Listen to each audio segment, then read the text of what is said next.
Blog বানা দেখি। Hi guys. হ্যাঁ, এই আমরা এখন পঞ্চলিঙ্গেশ্বর যাচ্ছি।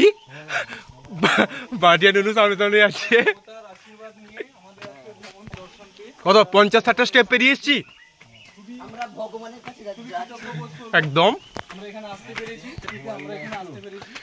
হ্যাঁ, প্ল্যানিং খুব সাডেনলি হয়েছে আমাদের। বাট আর্লি মর্নিং এই ভিউটা সেরা। তাই রাত 12টায় আমরা বেরিয়ে যেদিকে তাকাও, এদিক এদিক এদিক এদিক এদিক। 200টা সিঁড়ি পার হয়ে গেছে। আরো কটা সিঁড়ি বাকি আছে? আরো কটা? এই আমাদের ছোট্ট ফ্রেন্ড আমাদের সঙ্গে আয়, চলে আয়। আসবে না, উসকা আলাগ মুড হ্যায়। দেখালো। হ্যাঁ, সুতরাং এখানে হর হর করে জল পড়ছে। এই সুমধুর সকালে এই সিঁড়িটা দেখবার মতন আছে।